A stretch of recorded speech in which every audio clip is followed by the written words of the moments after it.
Welcome back to the BookCast. Today we are unpacking every layer of the incredible novel Right Ho, Jeeves. Get ready for a deep dive into its characters, themes, and the hidden meanings behind the story. It's going to be a good one. Wodehouse is always a joy to dissect, isn't he? Yeah, Especially this one. absolutely. And what a journey it's going to be.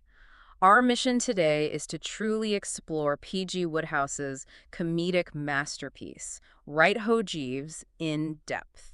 You, our listener, provided us with the complete PDF of this novel, and we're so excited to delve into its pages chapter by chapter, uncovering its intricate narrative structure and all the key elements that make this Wodehouse classic sing. Yeah, having the full text makes all the difference for a proper deep dive. Exactly. This isn't just about plot summary. It's about, dissecting the genius behind Wodehouse's craft, understanding how every character, every misunderstanding, and every perfectly timed punchline contributes to the overall comedic effect. Right, it's the mechanics of the humor. We'll be bringing you specific examples, memorable moments, and of course, the unparalleled wit of Bertie Wooster and his inimitable valet, Jeeves. That's right. When we approach a novel like Right Ho, Jeeves for a deep dive, the value lies in truly appreciating the author's blueprint. It's about more than just knowing what happens. It's about understanding how Wodehouse constructs his comedic engine, how he meticulously develops his characters, and how the humor and mounting tension unfold across the chapters. The comedic engine. I like that. Well, it is, isn't it? A deep dive into this particular book allows us to peel back the layers, looking beyond the surface events to grasp the author's incredible precision and the underlying messages, even within a work designed primarily for laughter. Even the funny stuff has layers. Absolutely. We'll be drawing directly from the text you provided to illustrate how Wodehouse orchestrates the delightful chaos that ensues. So, let's begin our exploration, following the story's natural progression. Sounds perfect. Let's set the stage. Setting the stage for the deep dive. Absolutely. So let's get right into the heart of Right Ho, Jeeves, starting with how Wodehouse brilliantly sets his stage. Every great story begins by introducing us to its world and its inhabitants, and, well, Right Ho, Jeeves is no exception. He's a master at establishing the scene quickly. He really is.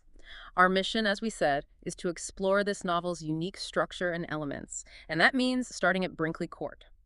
The novel opens with Bertie Wooster, the quintessential, amiable but often bewildered young gentleman, firmly entrenched in the pastoral bliss, or rather, the looming chaos of his Aunt Dahlia Travers's country estate, Brinkley Court. Looming chaos is definitely the right phrase for anywhere Bertie sets foot. True. The tranquility, as always in Bertie's life, is incredibly fragile. It truly is the calm before the storm, isn't it? Wodehouse masterfully uses this initial setting to establish not just the core dynamic between Bertie and Jeeves, but also to introduce the various threads of chaos that will soon intertwine. Right. It's not just one thing going wrong. It's usually several. Exactly. Bertie finds himself in what he considers a peaceful idyll, primarily concerned with avoiding his aunt's attempts to get him to eat her healthy, wholesome cooking. That's Bertie for you. Avoiding healthy food, classic Bertie. But beneath this surface calm, the initial problems are already bubbling up. These always revolve around Bertie's friends or relatives, and in Right Ho, Jeeves, we're immediately plunged into a triple-decker predicament involving romantic entanglements and social predicaments. A triple-decker. Okay, lay it on us. What are the layers? Firstly, there's Gussie Finknoddle, Bertie's eccentric newt fancier friend. You gotta love Gussie. Oh, Gussie. Yeah, always about the newts. He is desperately in love with Madeline Bassett, the saccharine-sweet daughter of Sir Watkin Bassett, but he's cripplingly shy and utterly incapable of proposing. This is a classic Wodehouse setup. Love-struck individual, profound social anxiety. The shy suitor. A staple. Definitely. Secondly, there's Aunt Dahlia herself. She's a formidable but ultimately warm-hearted aunt, and her current dire straits revolve around her beloved weekly periodical, Milady's Boudoir, which is teetering on the brink of financial ruin. Milady's Boudoir. Even the name is perfect. So she needs cash. She desperately needs money, which she hopes to extract from Sir Watkin. Good luck with that. And thirdly, we have the complications around Bertie himself, inadvertently becoming entangled in a supposed engagement to Madeline Bassett, a misunderstanding that will haunt him throughout the book. Wait, already he gets tangled up with Madeline right at the start. Oh, Bertie. Well, the seeds are sown early, it festers. So these primary characters, Gussie, Madeline, Aunt Dahlia, and Sir Watkin, are introduced with just enough eccentricity and initial conflict to hint at the comedic gold that's about to unfold. You just know it's going to get messy. Okay, so the stage is set. Gussie loves Madeline, but is too shy. Ondalia needs money, and Birdie's already flirting with accidental engagement disaster. Got it. 2. The story unfolds. Chapters and key developments. And speaking of eccentricity and conflict, that's precisely where the Wisterian dilemma truly takes root in Right Ho, Jeeves.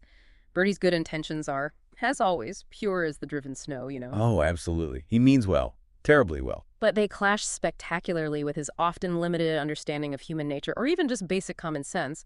This invariably leads him to make things demonstrably worse, despite his best efforts. It's almost a talent, a unique gift for exacerbation. It really is. He believes he can help Gussie overcome his shyness and propose to Madeline, a task that Jeeves views with quiet disapproval, knowing Birdie's track record. You can just picture Jeeves raising an eyebrow, can't you? Oh, definitely. A slight shimmer of the eyebrow, perhaps a subtle cough. Precisely. Wodehouse excels at this setup, building a house of cards from the very first chapters. The comedic potential is inherent in these initial situations. You have Birdie, convinced he can solve Gussie's romantic woes, perhaps with a touch of the old Wooster charm. Which usually involves making things 10 times more awkward. Exactly. And then you have Jeeves, quietly observing, offering subtle, often ignored advice. Jeeves, for instance, suggests that Gussie might find solace in the psychology of the newt, rather than direct romantic confrontation. Psychology of the newt. Only Wodehouse. A piece of advice Birdie quickly dismisses, naturally. Birdie's first helpful action is to encourage Gussie to drink, believing alcohol will loosen his tongue, a classic Birdie blunder that sets the stage for a series of increasingly farcical events. Yes, the give him Dutch courage plan. Never ends well. Never. This phase also brings in other characters like Angela Bassett, Madeline's cousin who is engaged to Tuppy Glossop, further complicating the romantic landscape. Oh, right, Tuppy. Another source of chaos. And the terrifying cook, Anatole, whose culinary genius is matched only by his volatile temperament, creating another source of potential crisis for Ondalia. You don't want to upset Anatole. Anatole's crucial. The food must flow. Precisely. We see the seeds of future misunderstandings being sown, often through a casual remark or a seemingly insignificant detail that will explode into utter chaos later on. It's not just about what happens, but about the characters to whom it happens, and Wodehouse's brilliance in crafting them. Okay, so Birdie's help begins. Alcohol is involved. More characters are piling in. This leads us to phase 2, right? The escalating complications. You got it. Buckle up. Okay, let's unpack this next phase. Birdie's increasingly disastrous attempts and the unforeseen complications that ripple through Brinkley Court. Once Birdie has decided to help, his earnest, albeit misguided, efforts to solve Gussie's romantic predicament and subsequently Ondalia's financial woes consistently go against Jeeves's subtle advice. Consistently. It's like he makes a point of doing the opposite of what Jeeves implies. It's like watching a meticulously planned comedic demolition. Only Birdie is the one holding the wrong lever. For example, Birdie's attempts to get Gussie to propose include urging him to get drunk enough to be bold. Which we already know is a terrible idea. Terrible. And then after that backfires spectacularly at the village fete we'll get to, that Birdie tries to impersonate Gussie and write a love letter, which only leads to more confusion and suspicion. The impersonation angle. Oh, Birdie, no. This is where Wodehouse truly excels at the domino effect of Birdie's interventions. He introduces what seem like minor, isolated incidents or character quirks in the early chapters, only for them to become absolutely crucial elements in the later complications. Give us an example. How does a small detail blow up? Consider the detail of Gussie's prize-giving speech at the village fete. It's supposed to be a straightforward event, but Birdie's earlier suggestion of alcohol, combined with his attempts to write the speech for Gussie, transform it into a public spectacle of utter absurdity. Ah, the infamous speech. It's legendary. It really is. Yeah. Another example is the infamous cow creamer. This seemingly innocuous piece of silver is a bone of contention between Ondalia and Sir Watkin, and it becomes a crucial, almost emblematic prop in the unfolding farce, a source of conflict and misunderstanding that Birdie often inadvertently exacerbates. The cow creamer, yes. It just keeps popping up. It does. The pacing is key here. The comedic tension builds gradually, with each well-intentioned bluster from Birdie adding another layer to the predicament. It's like a tightly choreographed dance of escalating chaos, all designed to set up future payoffs and increase the stakes for Birdie, even if the stakes are usually just his comfort or reputation. Right. The stakes are rarely life or death, but they feel huge to Birdie. Absolutely. And to the reader, through him. And this leads us directly to what I call plot twist focus 1, where the first major twist often occurs. fundamentally altering Bertie's understanding or the state of affairs in Right Ho Jeeves. This isn't usually a dramatic, shocking revelation in the traditional sense, but more of a fundamental alteration to Bertie's understanding or the state of affairs. Hmm. It's a comedic escalation, not a thriller twist. Exactly. It's often something that, in his mind, should simplify things, but instead it makes everything significantly more complicated than it was before. For instance, a major twist emerges when Bertie, in his eagerness to help Gussie, accidentally proposes to Madeline Bassett himself. Whoops. Big whoops! Madeline, mistaking his chivalry for genuine affection, accepts. This immediately ties Bertie into a terrifying, unwanted engagement, making his earlier problems seem trivial by comparison. Oh, that's brilliant. This specific type of twist is central to Wodehouse's comedic genius, especially in Right Ho Jeeves. It's not a sudden dark turn, but rather an amplification of the existing absurdity. Right, it just doubles down on the ridiculousness. Precisely. Bertie's accidental engagement to Madeline isn't just a complication. It's a monumental shift that forces him to navigate an even more treacherous social landscape. This plot point is designed to propel the narrative further into farce. It really tightens the screws on poor Bertie. It does. The initial misunderstanding of Gussie's shyness twists into a full-blown Gordian knot of romantic entanglements. It forces characters into increasingly outlandish situations. For instance, Bertie has to try and subtly break off his accidental engagement while still trying to facilitate Gussie and Madeline's union, all while avoiding the formidable Sir Watkin. What a nightmare. He's engaged to the girl he's trying to set his friend up with. Exactly. This is a moment that forces the reader to acknowledge, along with Bertie, that his well-meaning interference is creating a comedic snowball effect, rolling downhill with ever-increasing speed and picking up more ridiculous elements along the way. It's the turning point where the plot accelerates, making Bertie's desire for a quick fix even more desperate and thus more ripe for Jeeves' eventual, inevitable intervention. Ah, yes. The moment Bertie realizes he needs Jeeves. Bad luck. It's desperately. All right, so Bertie's dug himself into a truly spectacular hole, now accidentally engaged to Madeline Bassett, with Gussie still shy, Aunt Dahlia's paper failing, and the overall situation at Brinkley Court becoming a full-blown farcical nightmare. We're now moving into Phase 3, Jeeves' intervention and the peak of absurdity. The main event. This is the moment we've all been waiting for, isn't it? The situation becomes so tangled, so utterly ludicrous, that even Bertie, with his characteristic optimism and sometimes stubborn refusal to see the obvious, finally realizes he's out of his depth. The light bulb finally flickers on, however dimly. Right. He throws up his hands, perhaps in a moment of utter despair, and at this point, Jeeves steps forward. Not usually with a grand pronouncement, but with a quiet cough, a thoughtful glance, and a calm, reassuring word that signals the beginning of the end of the chaos. If I might make a suggestion, sir. It's the cavalry arriving. Subtly, of course. Jeeves' intervention in Right Ho, Jeeves is a masterclass in quiet manipulation. His master plan starts to unfold, almost imperceptibly, often through a series of carefully placed suggestions, seemingly innocuous conversations, and even misdirection. Like what? How does he start pulling the strings here? For example, he subtly ensures that Gussie gets even more intoxicated before the prize-giving, knowing this will lead to a dramatic public display at the village fete, which, ironically, serves a larger purpose in his scheme. Wait, Jeeves wants Gussie to make a fool of himself. It seems that way, doesn't it? Calculated risk. He also plays on the character's vanities and romantic inclinations. He manipulates events and characters with such finesse, pulling strings behind the scenes like engineering the misdelivery of a letter or ensuring certain characters overhear specific conversations that often no one, especially not Bertie, fully realizes the extent of his genius until the very end. So clever. It's like 4D chess while Bertie's playing checkers. That's a perfect analogy. The humor here is greatly derived from the stark contrast between Bertie's bumbling, highly visible efforts to fix things, and Jeeves' effortless, almost invisible control. And this brings us to plot twist focus, too. The second major plot twist, or as is often the case in Right Ho, Jeeves, a series of brilliant interweaving twists orchestrated by Jeeves. This is the absolute peak of farcical entanglement. This is where everything hits the fan, basically. Totally. It's the moment when Bertie truly hits rock bottom in terms of despair. Everything seems completely hopeless, utterly beyond repair. In Right Ho, Jeeves, this climactic point arrives at the village fete.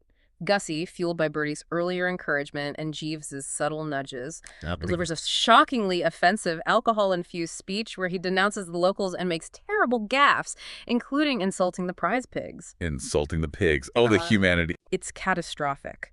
This seemingly disastrous event leads to Angela breaking off her engagement with Tuppy, Madeline feeling utterly betrayed by Gussie, and Sir Watkin threatening to withdraw his support for Aunt Dahlia's paper.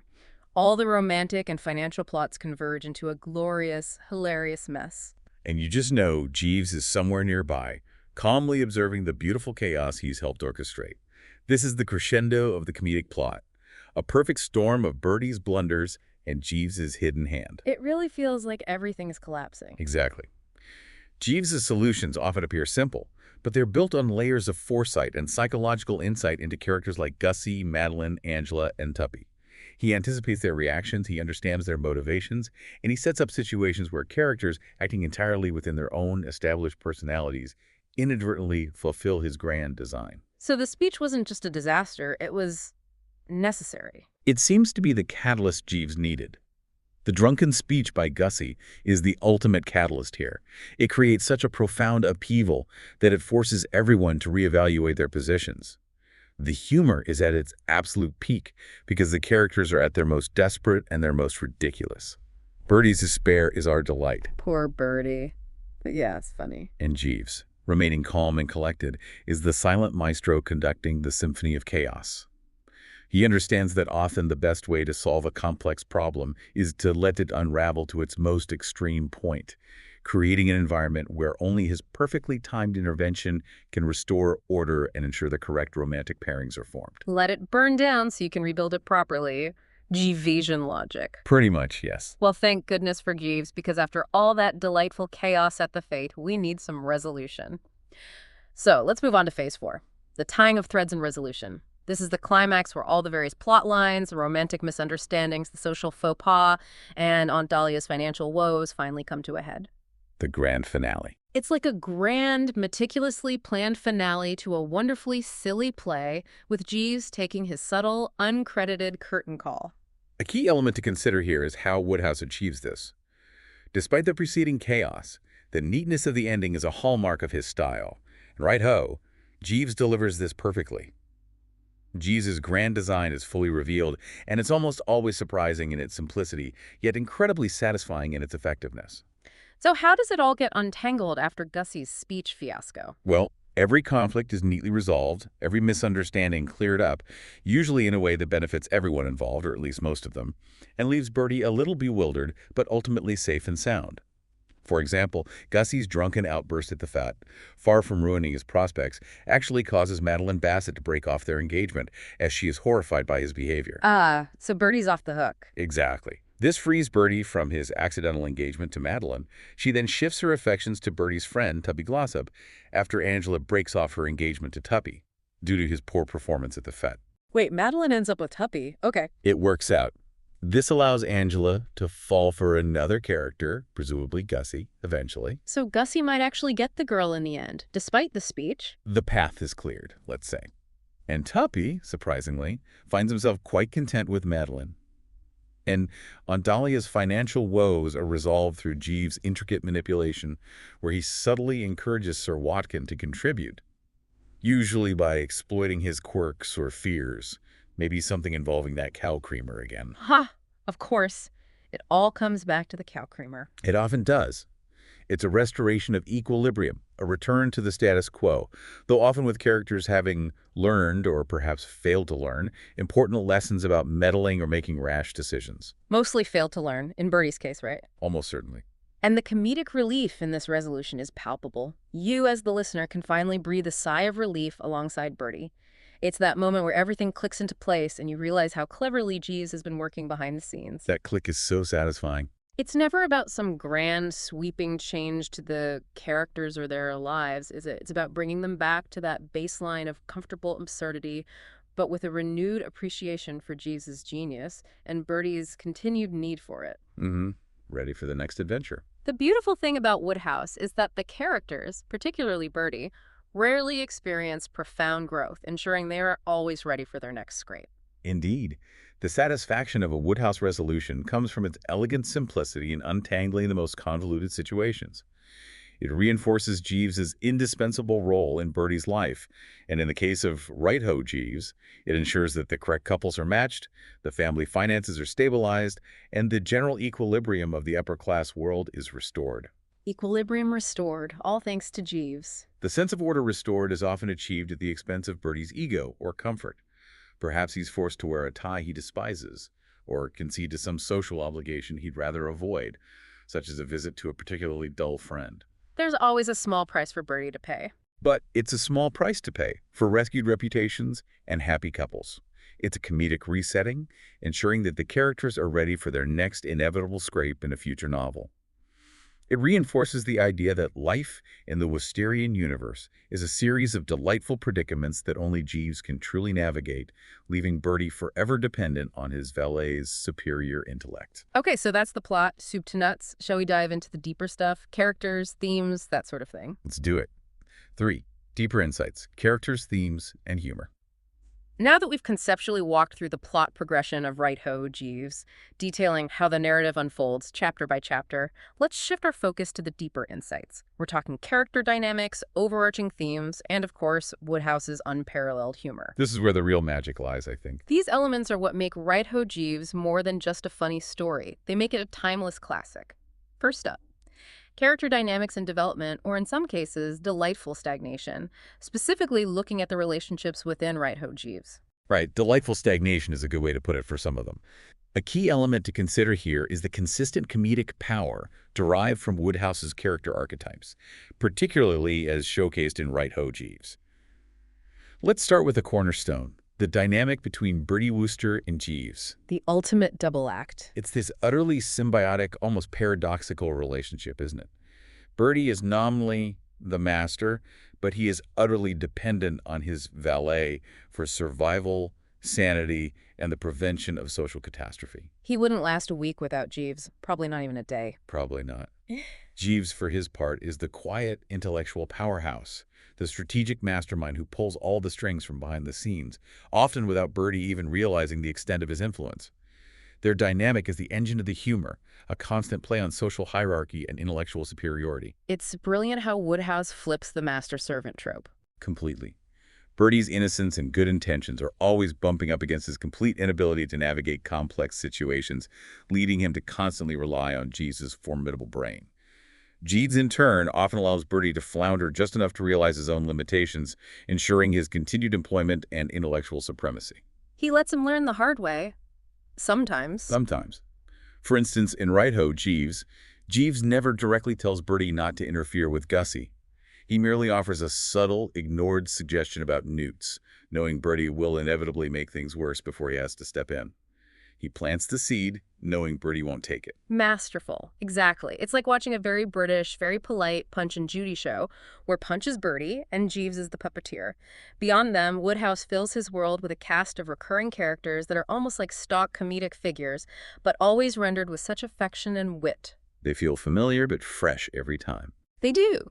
In Right-Ho Jeeves, we see the stern aunt figure, Aunt Dahlia, who is less a character and more a force of nature, always appearing to loom over Bertie's well-being, and in this case, her ailing magazine. She's terrifying, but you kind of love her. Totally. Then there are the impetuous young lovers like Gussie Finknottle, who despite his intelligence for newts is utterly useless at expressing human emotion. Poor Gussie. Socially hopeless. Or Madeline Bassett, whose saccharine sweetness makes her strangely terrifying. They are often prone to dramatic declarations and sudden changes of heart, making their romantic entanglements perpetually precarious. The stars are twinkling like happy little diamonds. Yeah. Terrifying. Exactly. And of course, the formidable female, in this case, the highly efficient and often intimidating Angela Bassett, who initially adds to Bertie's anxieties. What's also fascinating here is the sociological and psychological aspect of these character types. Wodehouse knows their predictable behaviors are comedic gold. Their exaggerated flaws and consistent reactions make them instantly recognizable and endlessly entertaining. You know how they're going to react, and that's part of the fun. Precisely. While they might not undergo significant development in the traditional sense, Bertie, after all, rarely learns a lasting lesson from his escapades. Their interactions are what drive the plot and the humor. Jeeves, for instance, subtly influences Bertie, not by lecturing him, but by gently guiding him towards the most sensible, or at least least disastrous, course of action. Mostly damage control. Mostly. And despite his flailing, Bertie always maintains a certain innocent charm, a fundamental decency that makes him endearing despite his bumbling. He is, in essence, the everyman trying to do his best in a world that constantly bewilders him, and we, the listeners, identify with that struggle, albeit an exaggerated one. You can't help but root for him even when he's being an idiot. Exactly. His narrative voice, filled with delightful metaphors and slightly askew observations, is what makes him so unique. Shifting gears from the wonderful characters, let's explore the overarching themes that permeate Right-Ho Jeeves. Even without explicitly stating them, Wodehouse consistently plays with certain ideas. First off, there's always that hilarious clash between social expectations and individual desires. Oh, definitely. The pressure of the upper crust. Bertie, for example, is constantly trying to live up to the expectations of his formidable aunts for society, while secretly just wanting to enjoy his comfortable life, eat nice food, and avoid any sort of exertion or responsibility, especially marriage. Marriage is the ultimate terror for Bertie. Yes, this theme is central to Woodhouse's gentle satire, and it's very evident in Right-Ho Jeeves. He masterfully uses humor to highlight the absurdities of the upper class, where maintaining appearances and adhering to rigid social codes often override common sense or genuine emotion. Like having to pretend you want to be engaged to Madeline Bassett. Exactly. Bertie's accidental engagement to Madeline Bassett, for example, is a direct result of his trying to be the good chap and mediating Gussie's love life, leading him into a situation he desperately wants to avoid, yet feels honor-bound to maintain. He shows us how these expectations can lead characters into the most ridiculous predicaments. Honor before happiness, even if it's based on a mistake. Pretty much. Then, of course, there's the timeless theme of love and courtship, often presented in an aristocratic setting. It's rarely straightforward, is it? In Right-Ho Jeeves, it's a delightful tangle of misguided affections, broken engagements, secret crushes, like Angela's shifting affections, and partners switching around faster than Bertie can change his waistcoat. It's like romantic musical chairs. It really is. The earnestness with which these characters pursue their romantic aspirations, often with Jeeves pulling the strings behind the scenes to ensure the right couples end up together, is a significant source of comedic warmth. Even the romance is funny. Absolutely. And it really brings out the theme of intelligence and cunning versus good intentions. Bertie is the poster child for good intentions that pave the road to chaos, while Jeeves embodies intelligence and cunning, effortlessly navigating those treacherous waters. Brains versus bull, Bertie. In Right-Ho Jeeves, Bertie's attempts to help Gussie by getting him drunk or by writing a love letter for him are born of good intentions but result in utter disaster. Meanwhile, Jeeves's quiet manipulations, such as the strategic deployment of the cow creamer as a distraction, or his precise management of Gussie's drunken antics, are the true intelligent solutions. It's a recurring dynamic that reinforces the idea that genuine cleverness is far more valuable than simply meaning well, especially in the chaotic world Bertie inhabits. Good intentions are enough when you're Bertie Wooster. You need the Jeeves factor. You need the Jeeves factor. This raises an important question about the nature of intellect. Jeeves isn't just intelligent. He's wisely intelligent, understanding people and systems. His cunning is always in service of restoring order. Order out of chaos. Which leads directly to another major theme, chaos versus order. Woodhouse establishes a world constantly on the brink of utter pandemonium, driven by human foibles and miscommunications. The humor comes from the escalating chaos, but the underlying comfort for the reader is knowing that order will inevitably be restored, almost exclusively by Jeeves. You know Jeeves will sort it out eventually. That's the safety net. It is. This restoration of order, by unlikely, means a quiet word, a subtle manipulation, a perfectly timed lie, underscores Jeeves's unique genius and the almost magical way he imposes sense upon madness. These themes, while specific to a certain time and place, are timeless in their exploration of human nature, social dynamics, and the eternal struggle between our desires and the world's unpredictable nature. They still resonate, don't they? Completely. In Right-Ho Jeeves, the chaos created by Gussie's speech and Bertie's blunders is so profound that only Jeeves's particular brand of genius can bring everything back into a harmonious, if still absurd, balance. Okay, themes covered. Now for the really fun part, the language itself. Now let's get to what makes Wodehouse truly sing, his distinctive humor and literary style. This is where he elevates the slapstick and farcical elements into something truly literary. What stands out to you about his humor in Right Ho Jeeves? For me, it's always the witty dialogue. His characters speak in such a specific, often convoluted, yet utterly charming way. Oh, without a doubt. The witty dialogue in Right Ho Jeeves is a masterpiece in itself. It's so precise, often revealing character through their elaborate circumlocutions or perfect turns of phrase. Think of Bertie's internal monologues, like his description of Andalia's voice as having a range and penetration only equaled by the call of the moose in mating season. Yes, the metaphors and similes are just incredible. They really are. But beyond that, Wodehouse's use of intricate metaphors and unexpected similes is unparalleled. He'll compare a formidable ant to a battle axe or a difficult situation to the very Dickens, but then he'll add another layer, comparing Gussie Fink novel's discomfort to that of a codfish in a crisis. A codfish in a crisis. Perfect. Or the romantic entanglement spiraling out of control to a juggernaut picking up speed down a hill with Bertie firmly tied to the front bumper. These are not just decorative. They actively contribute to the humor by painting vivid, absurd mental images for the reader, making the farcical situations even more delightful. You see it so clearly in your head. And the power of understatement and euphemism, it's truly brilliant. Bertie especially has a knack for describing truly catastrophic events in the most understated, almost casual manner. Master of the stiff upper lip, even in narrative. Right. When Gussie delivers his spectacularly offensive speech at the village fete, Bertie's internal monologue merely notes that Gussie rather let himself go, which is an enormous understatement for a public denouncement of the villagers. Rather let himself go. Yeah, that's putting it mildly. It makes the absurdity even funnier because the severity of the situation is downplayed by the narrator. It's a classic comedic technique, saying less to imply more, or using euphemisms to avoid directly stating something unpleasant, which only highlights the unpleasantness more, such as his frequent euphemisms for the general state of bewilderment or disaster. Indeed. It's the restraint in language that often amplifies the hilarity. And we can't forget the narrative voice, primarily Bertie's perspective, which is perhaps the greatest contributor to the comedic effect in Right Ho Jeeves. Hearing it all through Bertie's eyes is key. Absolutely.